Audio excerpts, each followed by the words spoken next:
What it is, ladies and gentlemen, welcome to another edition of the Third Intermission Podcast. This is your boy Dave signing on this lovely yet terribly snowy Ontario evening. Of course, you can follow us on socials at Toronto Third, both on Twitter and on Instagram. And you can subscribe to us wherever you get your podcasts from. That includes Spotify, Google, iHeartRadio, Apple, and our friends over at Podbean. Also, most importantly, make sure that if you're watching us on YouTube, you like, you follow, subscribe. If you follow us, honestly, we'll send you a whole list of the amount of roasts that we send Avry every week. So, it's a great package. Just come on through. Just make sure you like, follow, subscribe, and hit that notification bell whenever you see one of our videos pop up, because you never know. All right.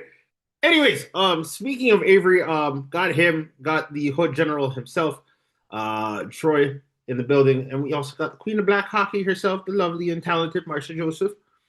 Avry, how you doing? I'm enjoying not being in soon -50 because y'all are in Ontario about to get hit with some cold. Listen, it's mad it's mad breakout. Okay, it'll be mad breakout. Nothing like 2016 NBA All Star breakout, but it'll be breakout still. I'm telling you, man, that was the coldest weekend on record. Like, I was there for that. I said before in the show I saw Robert Ory outside one of the hotels in Toronto looking just horrified at the weather. honestly, I swear the year before in Manhattan, I swear it was even more cold. I swear it was even colder than that than our All Star game, to be honest. But of course, everyone's like, "Oh, it's Canada. It's freezing in Canada." It's like, yeah, so is the back of my hand, especially when it's hitting your face. Like, anyways, we don't endorse violence. So, anyways, Troy, how you doing?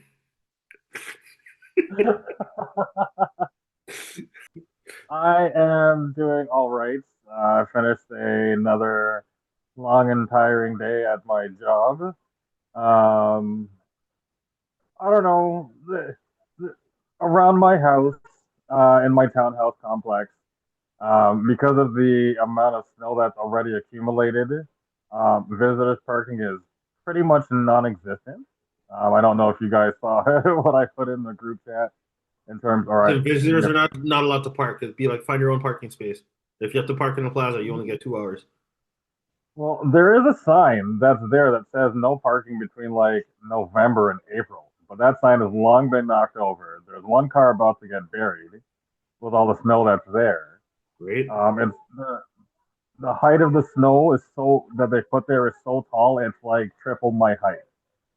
It's blocking a path that people use to get out the side and go towards civilization because where I live, I'm not close to really anything. So like they've completely blocked that off, so people have to go around the long way. There's so much snow to the point where like the snow is spilled over onto my lawn and onto my walkway because of how much snow they put there. And my driveway is also unusable because of how much snow they put there too. I am surprised that the garbage and recycling people have been able to get in and pick up my stuff. But other than that, just working away, trying to watch as much hockey as I can, trying to follow as much as I can, and paying the tax man $1 at a time. Marsha, how you doing? I'm here. I feel for Avry. For those of you that are listening to the audio only version of the show, if only you could hear the head shaking back and forth that you're missing from the visual. Please don't get whiplash, my good sir. Please. Um, Not even 10 minutes in. No, no, Yo, we're not. There's still a lot of show left. What else is next? listen, I haven't been on this on point in weeks. Okay, this is just Like I haven't been this normal in a while. Nah, So you don't get brownie points for weeks. We get to months, then yeah, Dave, yeah. You don't get brownie points for a week or two, not violent. no, man, that's not even a week or two. Like it's been like what 3 months since I've actually had jokes that actually hit, and I've been out of pocket to the point where it's like people are actually laughing because like I've kind of been a little sus over the last little bit. So I've got a question. Avery, do you use hat glue? Because with all that shaking of your head you're doing, I'm surprised your fedora hasn't fallen off yet. dead ass. No, it's just proper. No, It's a proper fitting hat. Exactly, Thank you, Marsha. When the hat's properly fitted, there's no need for any glue Love or a anything. man with a tailor. I don't know, man. That your pomade supply must be nice just now. Still, all about the hair gel. Anyways, folks. Anyways, before we jump to that, Marsha, continue, Marsha. Yes, Marsha, please Well, continue. thanks. The world of hockey lives on. We love the Toronto Septors. They're doing great. Hockey's great. The Leafs, I don't know, men's hockey, blah. It's okay. Um, the Toronto Temple released their schedule. Yay. I don't know what else is going on in the world. More snow, more cold. Send it away. I don't want any more of it. If I could live in a world that's only fall, then I would take it. I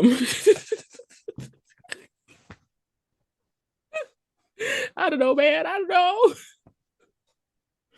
It is what it is at this point. All right. So on that note, after we've done our little 10-minute out of pocket intro, of course, we got a great show lined up for you. Of course, the LEAFDEM are doing well within the last 10 games. The Linus Ullmark saga has taken a very interesting turn. A lot of other nonsense with the Sens that we're going to talk about as well. Marsha giving us a little play-by-play of the battle on Bay Street that happened a little while ago, and of course a bunch of other serious topics that we're actually going to get Avry to like literally address us on, including what's going on in Milan as the Olympics are fast approaching and the ice rink is not ready. Of course, we're going to have a little bit of special investigation on that, thanks to the right hand of the king himself. So much and more. But first things first, as always, we're going to dive right into the LEAFDEM here. Of course, the Leafs are 6-2-2 in their last 10 games. Folks, let's address that real quick. How are we looking? How are we feeling about this right now? Avery, I'm going to start with you. This is a Leaf team that knows, again, another make or break year, and they are only 2 points back of the Boston Bruins for a wildcard spot. This is a team that's figuring out things at the right time going into the Olympic break coming up here in the next couple of weeks. This is a team that's finding ways to finish off games and get 2 points consistently, which they've needed because, again, when I was on the show last, we talked about how this team was struggling in the Atlantic. They're finding momentum finally at the right times, Dave. Honestly, sometimes it's one of those situations where you strike where the iron's hot, and I believe that the Leafs are finally starting to click. Although it took them very damn long to finally figure it out. But you know what? Better late than never. But never late is better. In any sense, though, I'm happy to see that the Leafs are finally getting themselves back into back in the playoff positioning. Although, of course, there are some social media accounts that are still roasting the Leafs on a regular basis. I'm looking at that little gal Skylar from Florida or whatever. Like every time I see a video of her roasting her dad being a Leafs fan, it's like, but in any event, it's like, you know what? Any publicity is good publicity for the Leafs right now. And you know what? Like, even as we're recording right now, Leafs are currently playing Detroit, and they're on a 5-game homestand. Of course, Blue Monday wasn't so great. It was a pretty blue day for the Leafs as they ended up getting slapped 6-3. Mitch Marner coming back on Friday. I'm not over the moon. I'm not over the moon about this because it's like we keep talking about this boy, and it just seems to be one problem after the other for the Leafs every time Mitch Marner's name comes up. But I'm going to save my comments. Marsha, how are you feeling about the Leafs within the last 10 games? They're playing hockey. That's it. Because I don't know what they were doing before. You know?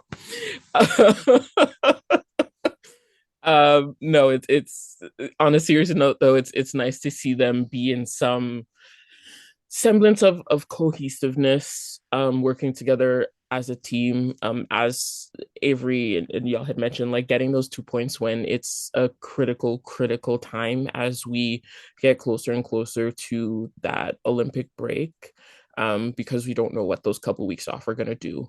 The hope, of course, is that the folks that aren't going are going to get together. I'm sure there is some league mandated time off, but anything beyond that, get together, do some drills, like workout, skate, um, keep working on that team building, and strengthen yourselves. It's usually the depth that is staying behind. So really get together and strengthen yourselves so that when the people who are in Italy come back, it's seamless, and continue to build upon the momentum that you're working towards now. Um, but this record right now is good. Um, Really, all I ever keep saying is don't forget your basics. Like we don't have to go out there and become a figure skater, become Scott Moyer on the ice. Like just go out there and play hockey. Um, Just go out there and do that hockey at this point. you know, that's all it is. It doesn't have to be anything fancy. Um, just play the damn game. Of course.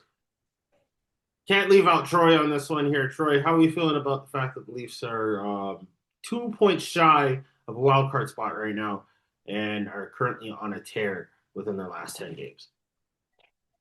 Well, it's good. Have every game been well played from start to finish? Absolutely not. But even though it's partially ugly hockey, any points you can get, take them, no matter how you can get them. Exactly. They have, surprisingly, they have been playing a little better since Mark Savard got his walking papers. I don't know entirely if that had anything to do with it, but we'll say maybe. Well, yeah, we'll say just a little bit. Yeah, the forwards are starting to play a little better. I mean, that game against Vegas in overtime when Matthews is still at their face-off circle by the time Mark Stone is broken into our hash marks, that kind of backchecking is unacceptable in any league. Not even in beer league, because you're going to hear some people hollering at your behind. What are you doing? Hurry up, come play some defense. But other than that, I'm interested to see where this goes, to see if they can continue the momentum. As Marsha said, it'll be interesting to see what this team is made of post Olympic break. Will they be able to keep up the momentum? Will they slide down the standings? Um, will somebody get traded? Word on the That's street the big is thing, too. Anthony Stolar is working his way back. From what I've seen today, um, is that he's slowly making steps towards returning to the ice for practice. He may do, excuse me. I don't know if anybody can correct me if I'm wrong. I think he's preparing to go do an AHL conditioning stint. That's correct. So we'll see how he jumps back into form. Maybe he gets in some games. Hopefully, fingers crossed. He'll get in a couple of games before the Olympic break to see how he's doing and where he's at, and to see if we need to upgrade or think about upgrading our goaltending either at or by the trade deadline, assuming Tree Living changes his mind and decides to do an in-season trade as opposed to waiting till the off season. I think one of the biggest focuses on this Leafs roster, of course, is defense. And of course, our defense core hasn't been that great. Tanev, of course, still out long term. Um, Morgan Riley can't do it by himself. Troy Stecker, decent addition. Jake McCabe has been a bit of a pylon, let's be honest here. And it doesn't help now that Oliver Ekman Larson has left the Detroit game. Mhm. So Like, we'll probably get an update on that either by the end of the night or at some point tomorrow. but like Toronto needs some defensive help, and of course, after losing Rasmus Anderson, uh, on a potential trade to on a potential trade as he goes to Vegas, or he went to Vegas this past weekend.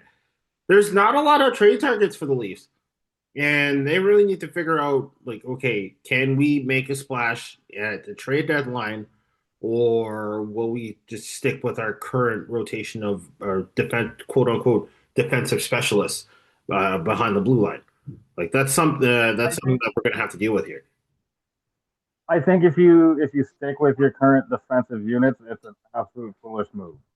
You do have, as a general manager, you should be exploring any and everything, regardless of how far fetched it might seem.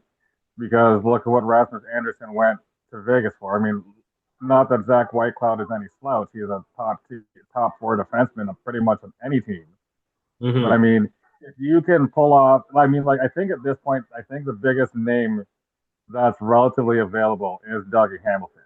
Yes, he carries a mammoth contract with him, but you got to figure out how to do that math. You got to go all in on Dougie Hamilton, especially if your defensemen are dropping like flies. Toronto is known for having big, strong defensemen, especially big right-handed defensemen. If you Hmm. can't figure out how to get Colton Parayko out of St. Louis, you got to figure out how to get Dougie Hamilton out of New Jersey. I fully agree with that. I think the other big thing is that Dougie Hamilton does not want to waive his trade clause to, or sorry, let me rephrase that. He doesn't want to waive his no trade clause and get sent over to a Canadian team. Of course, that has been put on record right now. Um, if Toronto can be the team to persuade him and say, "Hey, come play for one of the most storied franchises in NHL history," then it's like, okay, you know what? There's your selling point. But we'll see how that goes. Speaking of which,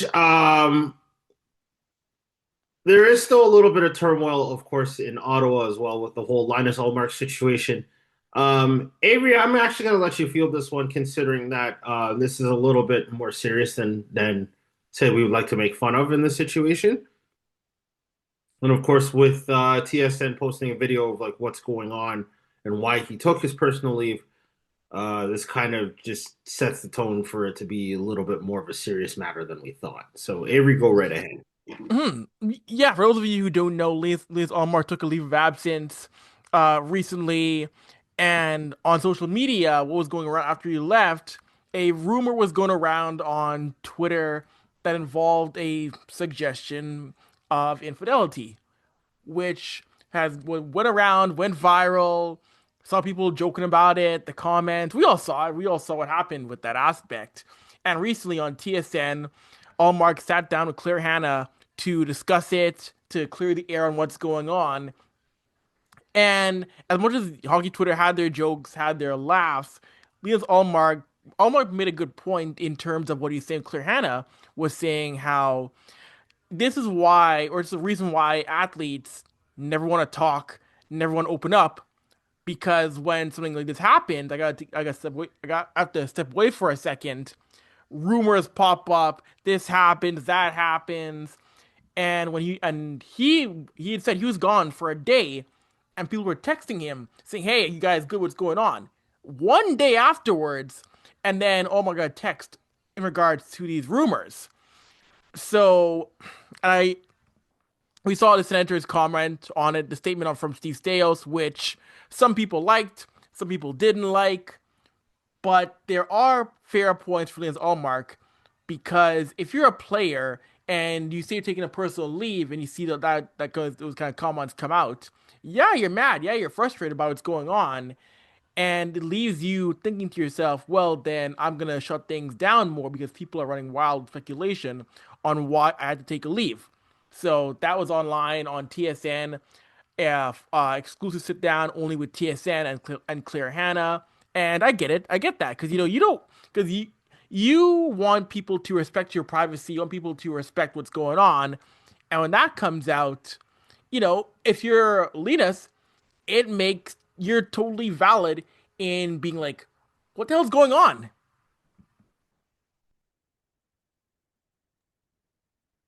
I have to say, I fully agree. Um, Good on Linus for actually making a statement and getting, I guess, his side of the story out there. Um, I will play devil's advocate for this in this situation here.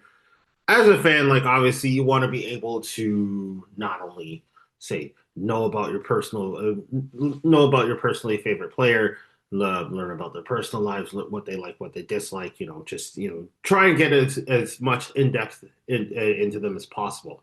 And unfortunately, sometimes that's more the nature of the beast of being sometimes being a fan and sometimes being an athlete. It's like when you're in a situation where you're like your life is now highly profiled.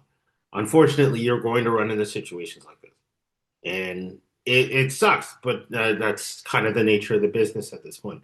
Now, going with Ullmark's position here, yes, he's 100% right. Like athletes are also human beings, and so are celebrities, and it's like they don't really want to talk or open up for specifically nonsense like what just happened on social media a few weeks ago with the whole alleged rumors of say players sleeping with other players' wives and what have you. It's like first things first. In the back of my mind, it's like why would you expose something like that in the first place? It's like if my name was caught up in that situation, celebrity, non-celebrity, athlete, non-athlete, like somebody's legs are getting broke today. And I will put that out there. Like, if I get famous and I hear my name getting sprayed out in these streets, somebody's getting sprayed with these hands. Like, that's all I'm saying. Again, I don't condone violence unless it gets results. But in the event, in all seriousness, it's one of those things where it's like you do not deserve like some people just don't deserve the amount of hate or the amount of just stupidity that they have to deal with. And it's no different than whether like you're a movie star, a musician, famous painter, famous economist, or like even an athlete, or even the current president of the United States, even though that's more well deserved in the situation. But Avery, I see your face. Chill. All I'll say is this: we gotta know when to do certain things and when not to do certain things. And this is kind of one of those fine line situations where we're kind of just overstepping in this situation and it's destroying someone's mental health. But I'm gonna open this question. Well, I'm actually gonna open this up for comments here. Avery, Marsha, what do you guys think?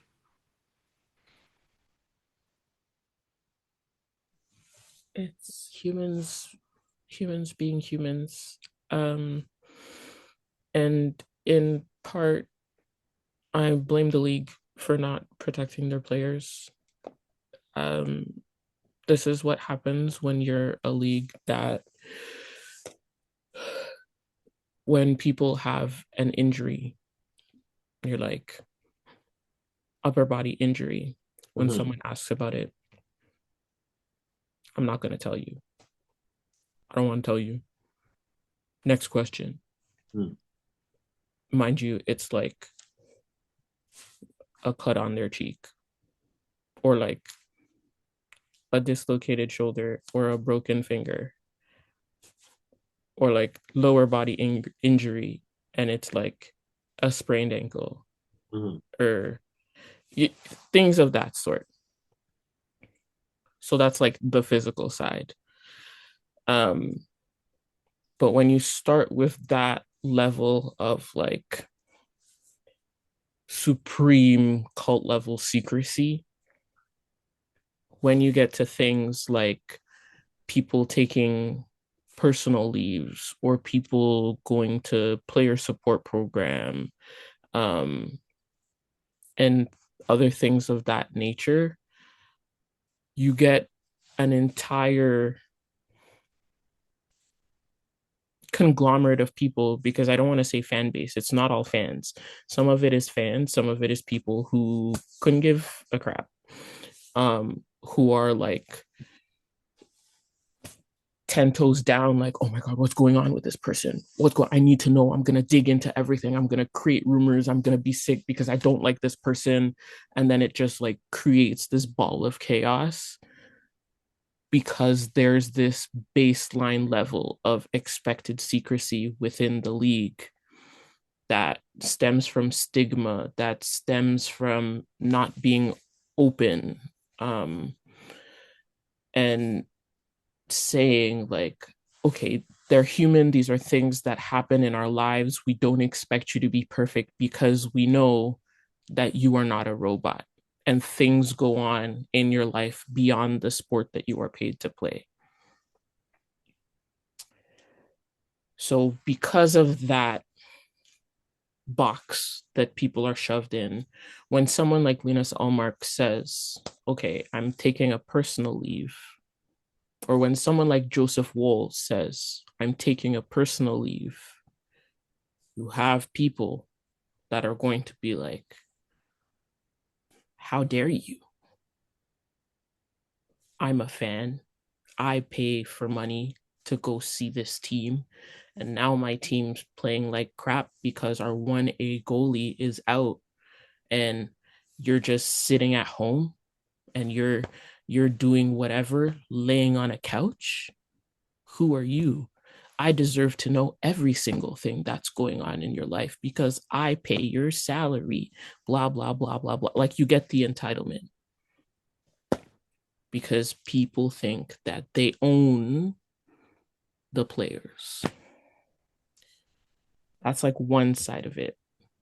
Right. When you have that super stringent, I don't want to talk about the things that are going on in my existence. I'm so boxed off. But if we were in a place within this league where we were okay to talk about the different things going on in our lives, and not necessarily the super personal things, but if it were an instance of, hey, I'm not in the right headspace right now. I'm a goalie. And because my mental health is trash, if I have 30, 40 pucks coming at me a night, I might let one hit me in the face. If we were in a place where we could actually say that and say, like, because of that, I need to take some time away from the game and like get myself back up to 100 so I can play well for you because I care about y'all as a team and as fans, we wouldn't have people like speculating and jumping in and trying to find the personals of someone's life and like taking one tweet or one Reddit post and like blowing it up into this whole facade, true, not true, whatever's going on in the world. It all comes down to varying levels of trust that we have with the people around us. And it sucks when you're the person that's put into this position because you, as the player, you say, okay, I'm going to take a break. And you expect that to be a full, real break. And then you have people sending you all these things like, hey, dude, what's going on? I'm seeing all this stuff on the internet. And I know you said you're probably like staying away from social media, but like here, because I think you should really see this, and you should be aware of what's being said about you in the world. And no one deserves that. But this is the culture that this sport has manifested through its lack of inclusivity and its ability to shut people down and its ability to say this is the box that hockey is in, and this is all of the people that it is for. We can say hockey's for everyone. Hockey's not racist, blah, blah, blah. The Ottawa Senators can make Ilya Rozanov jerseys and Shane Hollander jerseys and then still have a bigot racist dude as their captain. Alleged, but like not really because we know who his brother is. But like that's the NHL. So until the NHL as the system and the structure changes, we will continue to have these things and continue to have these types of fans perpetuating this type of behavior when people like Linus Ullmark, Joe Wall, Carey Price, and all these people go and take time for themselves to better themselves, to be better players and continue doing what they love. And no, Marsha, there's a lot of truth in what you're saying, in which the whole hockey ecosystem, in many ways, it's still broken. It has been broken for literally generations in terms of how we address personal matters, injuries, player news, player personal matters. And seeing the interview with Claire Hanna, seeing Allmark talk, it looked more like it wasn't, he was upset. He was more disappointed Mm-hmm. that he was disappointed, especially that it was a day, not even a week, that he had Right. to handle this. He had to address this. And that to me, you could see on his face, like it was a player who saw, like, you could see the realization that the fan base couldn't respect my privacy for one day, and that really frustrated him in that interview.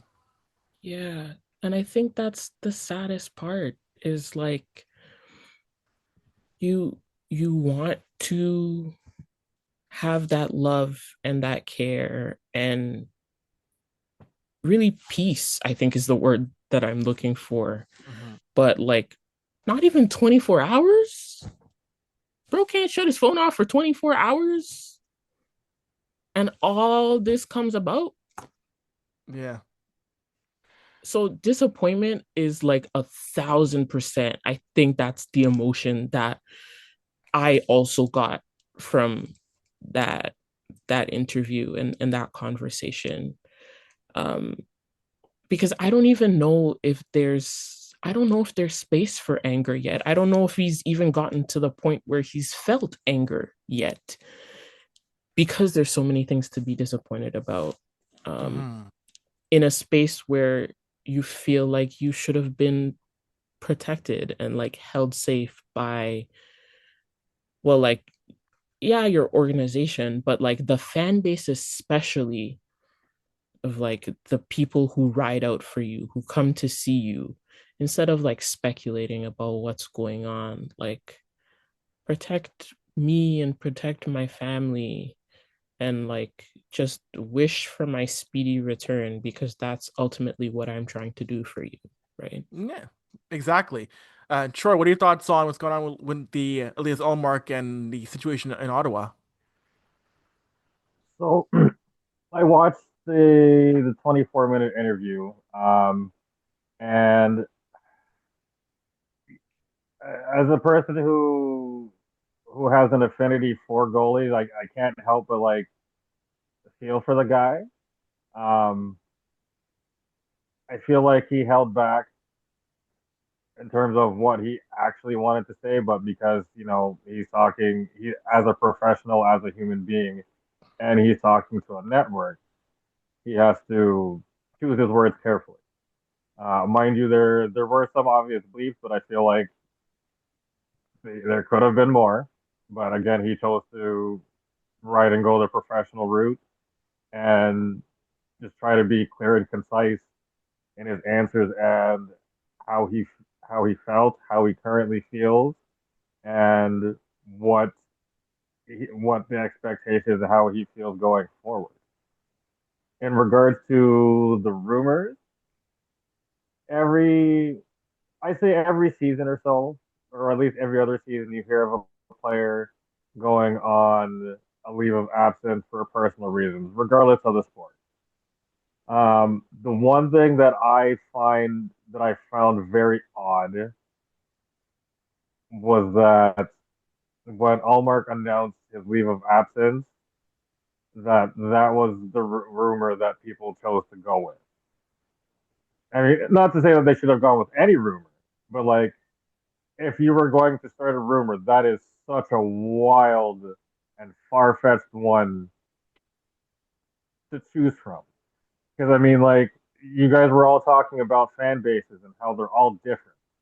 When Wall was absent for his personal leave, it was just speculation about injury. Nobody's saying, he's doing X, Y, and Z with his Mhm. personal life or with people he shouldn't be doing. You didn't hear any of that. And like a lot of people bash the Toronto media, and in some cases, rightfully so. But like for the most part, you didn't hear anything. You didn't hear any speculations, any rumors about any misdeeds. When Carey Price went on his leave of absence, cricket, nothing. When other guys take off for a couple of months, whatever it is. What's his name? Dude in what was it? Kuznetsov in Washington after the alleged coke scandal with him in the video. He took a leave of Yeah. absence. Nobody was out there flapping their gums saying, "Oh, he's really doing this, he's really doing that, and that's why he's gone."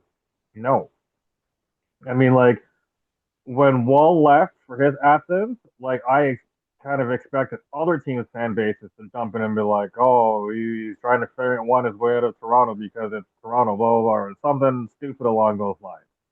But it was really perplexing that people honestly just decided, okay, well, this must be the truth because I read it online. Not Mhm. everything you see and hear is real. What what's that saying? Um, believe half of Believe what what you you're see and seeing. none of what you hear, or do I have it backwards? It's something along those lines. Believe believe half of what you hear and none of what you see, something like that. Yeah, it sounds right. I think as a whole, and this kind of reiterates what Marsha and Avery were saying, we need to do better. We need to show our support for everyone. Just because you go on a personal leave of absence doesn't always mean that you're up to no good. You might have to take care of things at home. You might have to take care of your family. There just might be some really pressing issue that where you cannot focus on hockey. You have to go deal with that first. Mhm. And people forget that we're all human beings. We all bleed the same. Like we have to learn to respect each other's privacy when that time comes, and we have to learn to stop making up crap to suit whatever the narrative is as to why they may have chosen to leave for a little bit.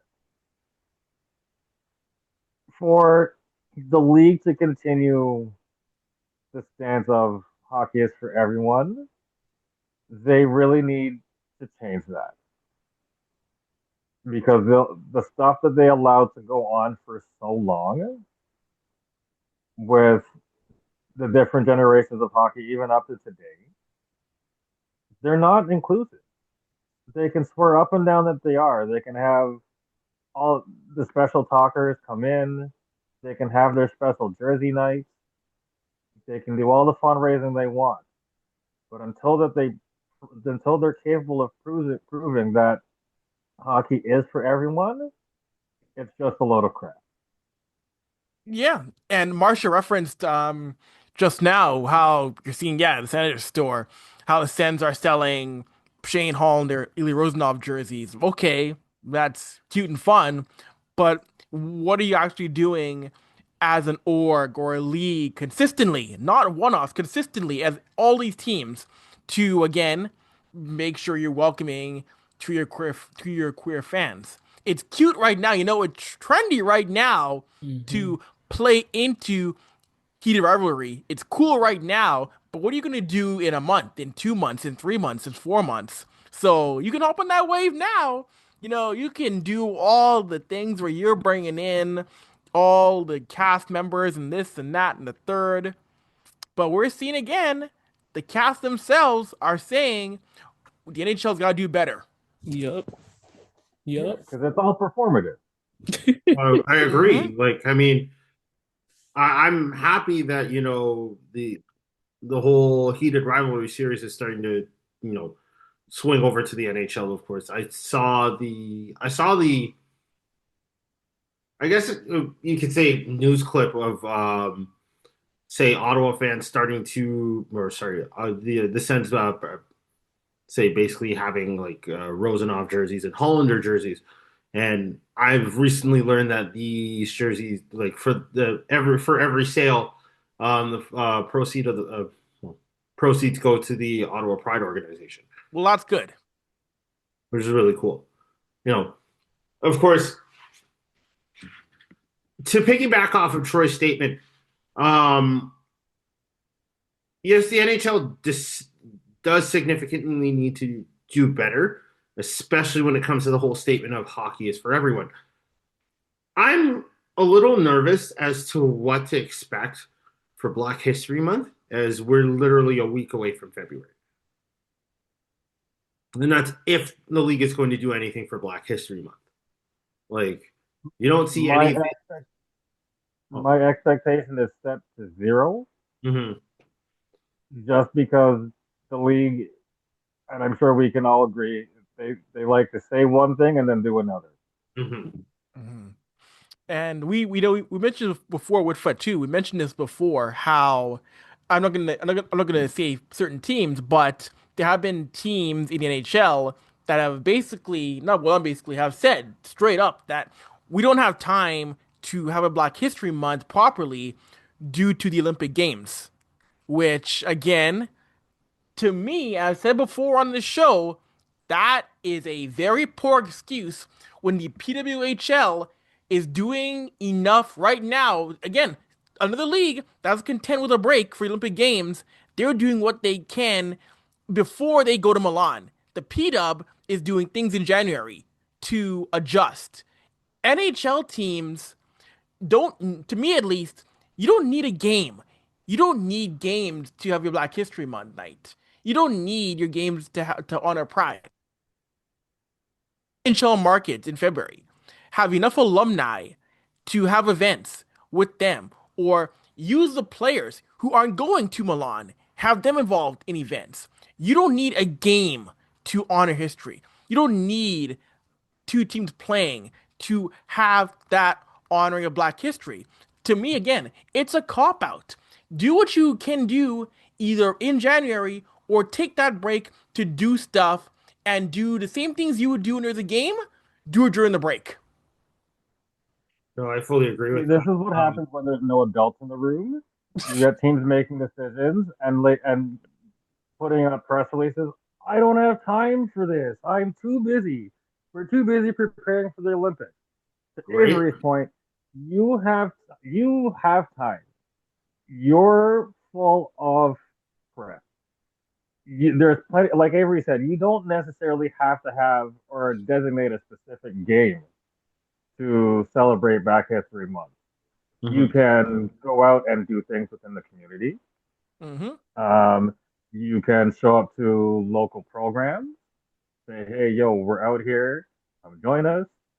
At the very least, if you don't want, like that kind of public attention where like you're out in the public doing things like that, or you don't want to have like a special ceremony or whatever it is, your easy fix, wear a patch, wear I a did sticker on see your that. helmet.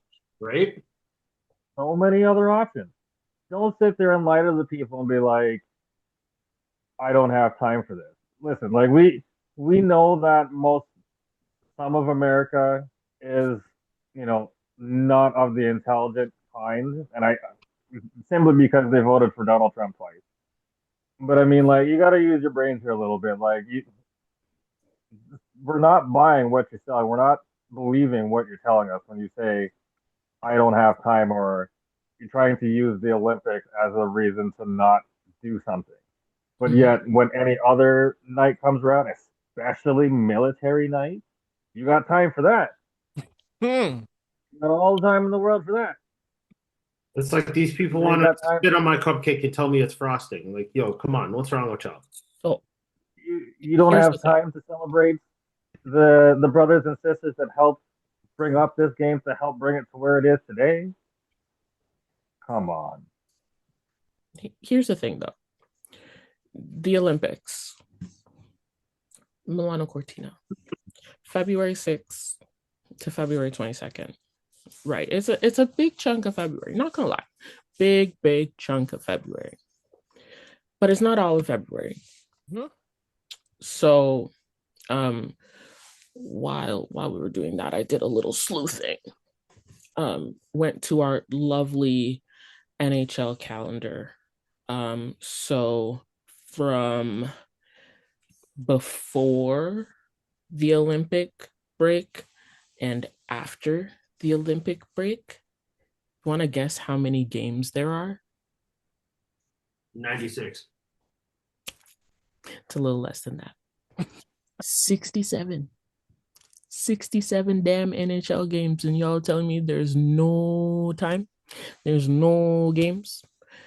Not enough time. There's too much Olympics to do some Black History Month stuff. What? Just say you're racist. Just say you don't like Black people. Hockey is for everyone who can afford it. What? We know you're coming from Milan and you're going to Milan. You don't have to take the principles. Right? It is just, and some of these teams have said we want to make sure we do it right next year and give the full time, or we want to make it right next year so that everybody can enjoy it. Like, again, that to me is a cop What does out. that mean? Like that. So you're just gonna miss the whole year? Like, And you're not gonna talk about Black people for the whole year? right? Like, how do you? These How do you teams not? that Go have ahead, Troy. the teams that have said, "Oh, we'll do it next year." Mm-hmm. I'm gonna hold you to it. I want to see bands, like full bands, like marching bands. I want to see fireworks. Every ad on the boards has to be something black related. You know, all your arena attendance, everybody got to be black for a night. You know, your Zamboni driver, find a brother who can drive a Zamboni. I'm sure there's one. You know, I want to see jerseys, and not just for warm up. I want to see in-game custom jerseys worn I want to see your concessions for with the full cornbread 60 in every minutes. stand. Unless what? I want to see your concessions with cornbread in every stand. Dang. All right. Some of these markets around the league, you do not want cornbread from. So relax. I don't think I want like cornbread from Boston. No, hold on. No, There's there are light black. of Tennessee. There are, there are hello black folk in Boston though, so it might be nice. This But is true, but I was thinking about like clam chowder, cornbread, or something. Wait, that's that Your that's not, sponsor for the night is Tennessee. oh that's Okay, I man. am back in rear form. Let's go. Gotta make the coaches wear Kente Cloud blazers. Yep. Yep. Yo, every player has to come on the ice with a do-rag. Right? You know what's wild? There's one player, the first player who said, "Oh, for real, bet." You know who that would be? William Nylander. Yup. Agreed. Agreed. 10 out of 10. Agreed. Like, oh, for real? I can do cornrows again? It was one vacation. Yo, Man's like, yo, I Leave only my wore man alone. cornrows once, and now I gotta deal with this nonsense. Must be ultra man. Yo, Anyway, here's the one thing I'll say with Willie when he got that. He went to the black barber shop because they actually look good. They actually look good. Yes. yo, if we got him done at Jaden Finch, be like, yo, listen, tell the hairstylist, be like, yo, you're getting box seats at the Leafs game, like for life. There you go. Box, what? One box braids, two box seats. No, I mean, I don't have a lot of hair, but I know some good braid up ladies that can do them up real good. Great. yo, this I think got an episode title William Nylander's braid up. Done by Marsha. All right, let's move on. Let's move on real quick. Um, as we're heading up to the Olympics, we do want to profile a goaltender in the PW who is basically annihilating teams left, right, and center. Of course, I'm talking about this beautiful American goaltender who's probably now going to be the bane of my existence when Canada plays the United States in the women's hockey tournament. There's a particular name that in Boston that's circulating around there who it happens to be on the American roster. She is currently sitting with an 8-2-0 record with a 1.23 goals against average and 3 shutouts with the Boston Fleet. Yes, I am talking about Erin Frankel. And this woman is like basically, and forgive me for saying this woman is basically the American wall that should have been built on the Mexican border when it comes to goaltending. This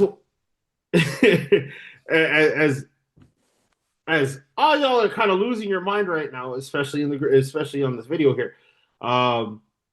This is the type of goaltender that you want to avoid if you are Team Canada, because this woman is basically playing out her mind. And I am going to be completely honest here. I think Canada might have a real shot of actually losing gold this year in this tournament. You know, Who are you? Get, Again, get, I would get, never say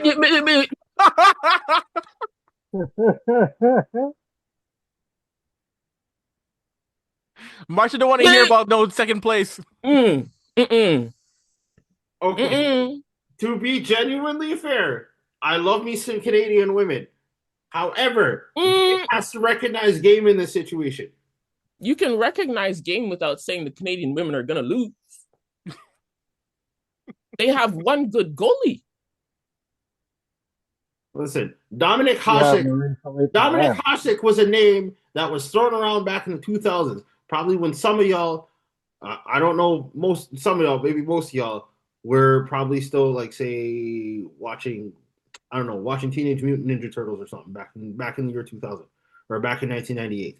But in Listen, I remember when Dominic Hasek was a Chicago Blackhawk. Okay, I'm old. Yeah, you real old Troy. Hey, yo, shout out to Troy. It was his birthday last week, so he's the oldest man on the podcast now. Like we bought him Leafs themed hearing aids for his birthday. So, Oh, jeez. What? But to the point you're making, I watched Aaron Frankel play in a rivalry series against Canada and Rogers Place in the final 2 games, and the USA's goaltending between Gwyneth Phillips and Aaron Frankel, that is a goaltending duo that is going to beat a lot of teams. Again, the goal against average 1.23. Right now in the PW, this is a goaltenders league. Go through the goaltending stats of the starters in each team, and there are so many goals against average stats that start with a 1. There are so many goalies who have a 1 when it comes to goals against average right now in the PWHL. This is the era of great women's goaltending in professional hockey. But Frankel has been just a rock for Boston and for Troy Ryan and company with Team Canada. They have no choice but to figure out how to get to Frankel in that tournament in February. But also for the national program, we saw Team Canada, again, go with an older roster. They left off Danielle Serdachny, and they left up Chloe Primeranto. They left her off as well, going with the veterans, while Team USA diving all in on the youth. They're taking They're taking Layla Edwards. They're going in and they're taking Taylor Heisey. They're going in with Abby Murphy on that roster. American hockey is diving into their youth when it comes to forwards and in net. So Team Canada is going to have to figure out how to combat that youth in a few weeks here. They'll figure it out. I know they will. My significant question is this: given the fact that Team Canada has already named their women's roster at this point, who is it really? Is it really Canada's tournament to lose at this point? I would say, well, what's up? I think it's anyone's game. I think we're looking at it too much from the perspective of Canada versus the US, where it's like Canada's going to have a problem. There are other teams in the tournament. No, we know that. Like, Here's other the teams are problem. gonna struggle with them too. Here's the But genuine problem. Oh, sorry. Go ahead. it is a genuine problem when you run into lights out goaltending like Franco. But like, and the same thing can be said for like in the NHL, because like when we for years Vasilevsky was unreal, like playing lights out hockey. But he's been proven to be human. Who says that there isn't somebody or some teams out there that can prove that Franco's human? These hot streaks don't last forever.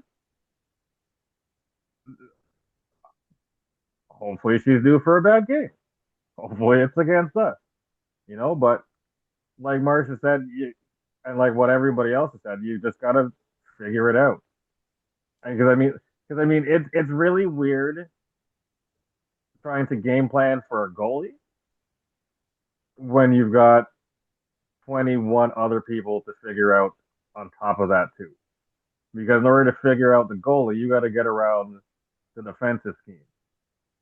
So I mean, like you got to have all minds together, everyone on the same page, and figure out how to execute without squeezing the stick too hard and taking too many penalties. I think every country is trying to sort that out, but because Canada is such a large powerhouse, the spotlight is more on them than it is anyone else. Mm-hmm. And Troy, and again, Troy, you're right in a sense that I mean the narrative is still, when we're talking, the narrative is still very much everybody else is battling for bronze. That's still very much the narrative.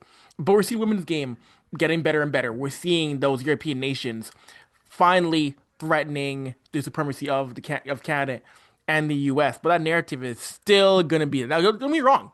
It would be great if someone else breaks on through. I mean, we've seen before.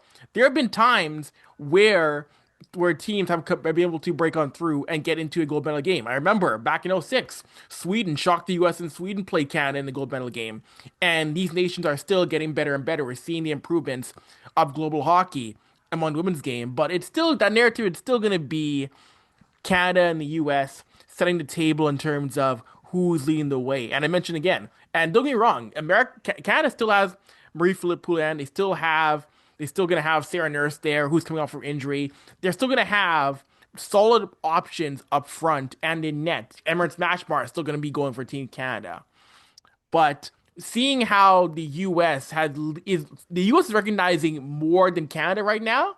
The U.S. is recognizing more that, hey, we got to eventually move on and lean into our dynamic youth. Of course, this is the last games for Hillary Knight. She's retiring after these games internationally.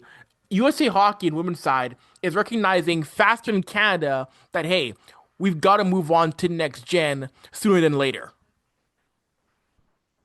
And it's slowly coming for Canada as you see the transition with the inclusion of players like Daryl Watts to the Olympic roster, and with the mentorship that's going to come along with that. So I think next Olympics, you'll probably have that large transition like the US had this time around, but we'll still probably have that like half senior, half new type of team going just because of how young a lot of the Canadian players started when they were going to the Olympics.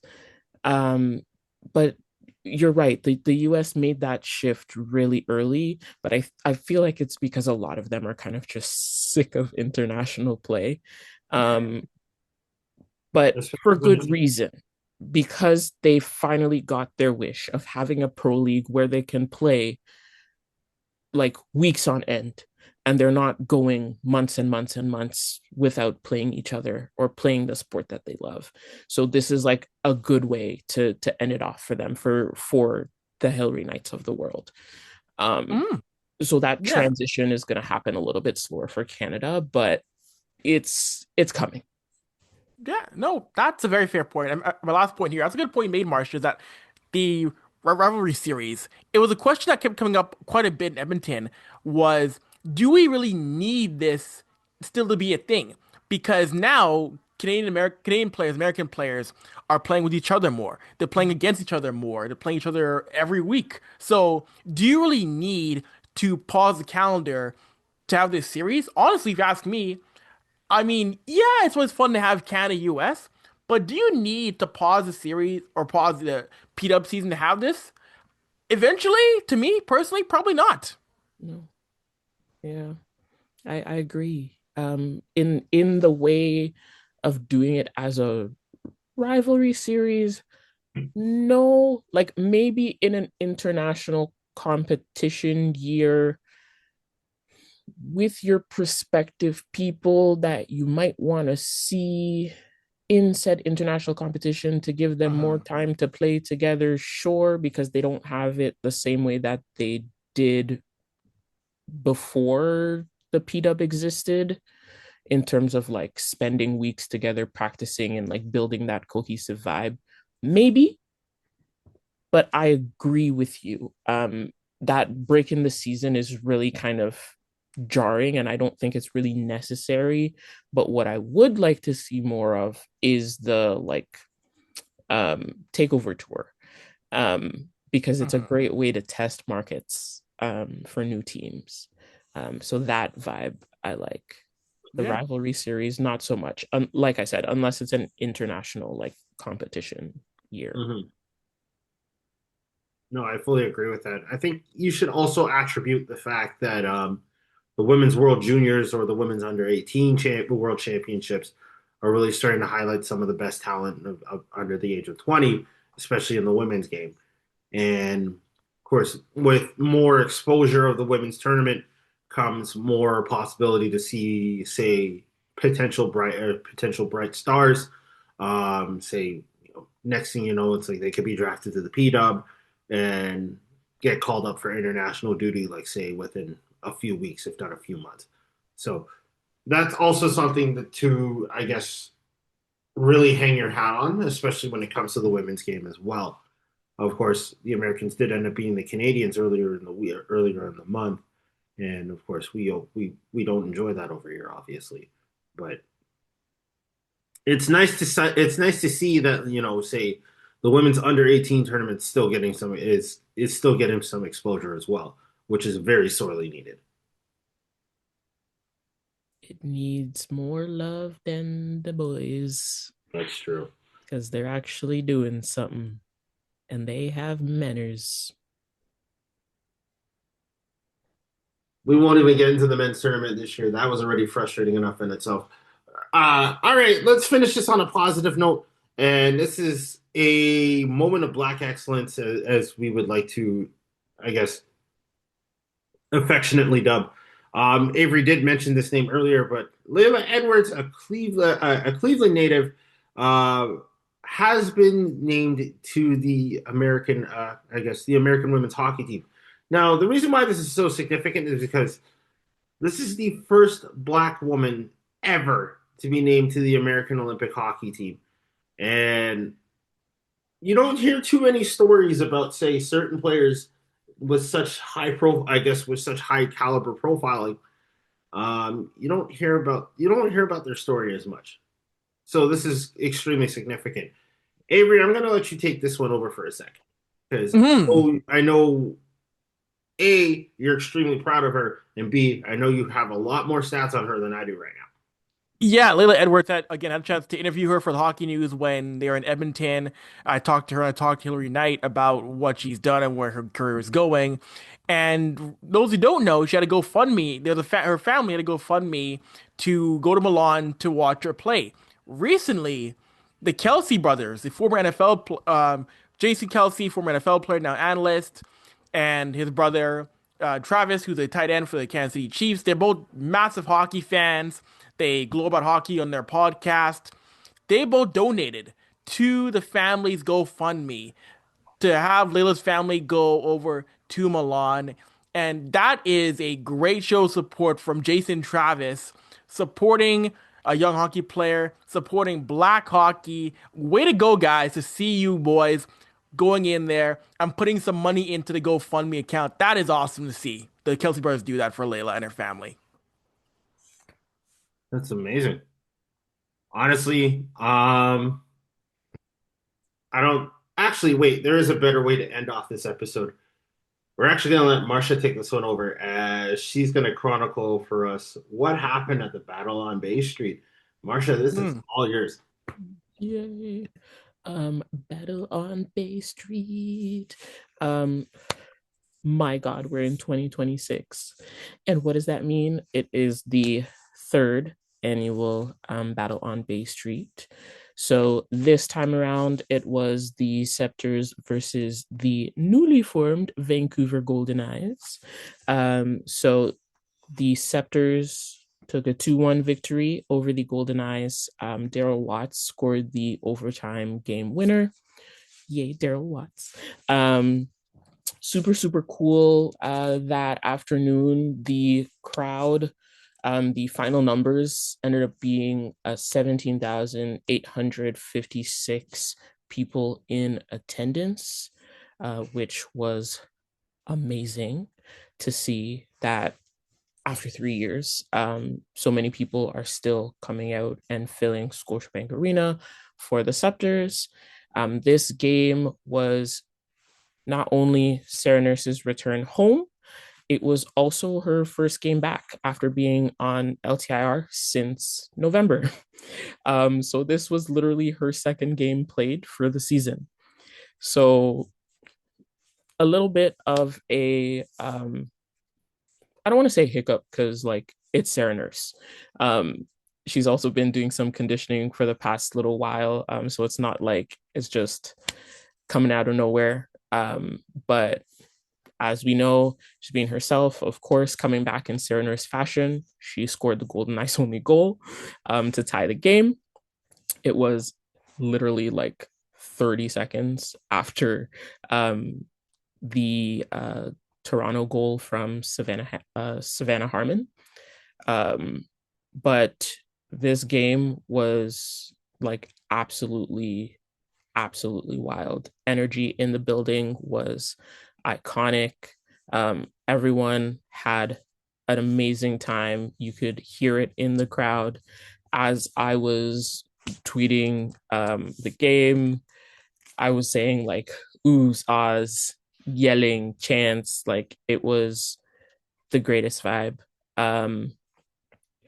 People just love it, and honestly, I wish this is something that we could do a little bit more. But it's great to have it be a thing that we have every year.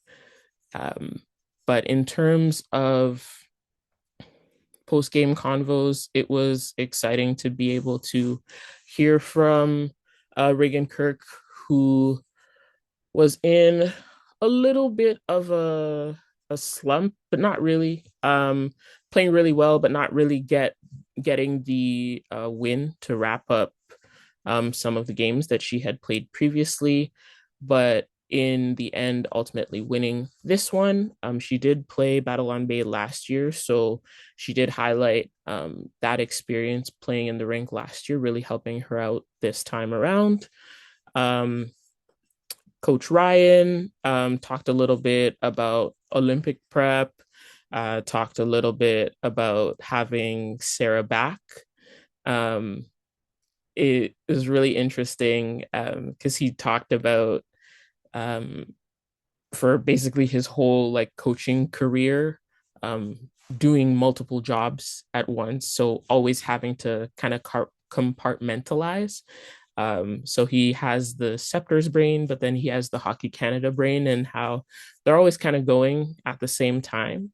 Um, so he doesn't really have a start stop time, and he's kind of thinking about both all at the same time. But it was cool to hear that these Scepters have a plan in place for when the break comes about. Of course, rest is priority, but as the break is over, there's some cool things that they have planned while everyone who is on an Olympic roster is over in Italy. So it's him and a couple of his staff, and there's quite a few folks between the Golden Eyes and the Scepters who are going over to Italy as well. It was really cool because that game was also like an Olympic send-off game, um, because it was the Scepters' last home game before the Olympic break. So did a little send off for the players there, but there were some Olympic athletes in attendance in the crowd as well.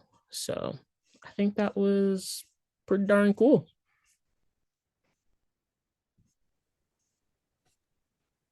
Awesome. Quick question: would you do it again next year? Hail year. Who knows? Maybe we can get ourselves a Toronto third.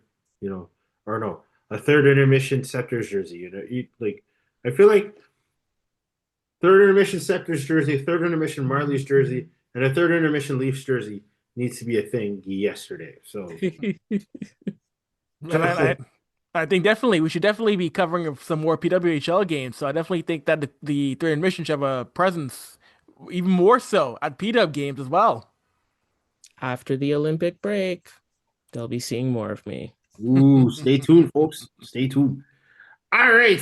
So we're gonna end this episode off. Of course, we will keep an eye on the Olympic situation as we are nearly 2 weeks away from the cauldron being lit in Milan. Of course, the ice rink isn't ready, but neither are you, as unfortunately we have to go. But we do They want to need say more snow. yes, grace space between your head top. I know Troy, you were just saying something, so I apologize. What were you just saying? I was just saying, if they need more snow for the ice rink, I've got a whole bunch in my visitor parking lot, and I'm looking out the window, and they're trying to put more snow there right now. So, Yo, City of Toronto for real, eh? come get it. All right.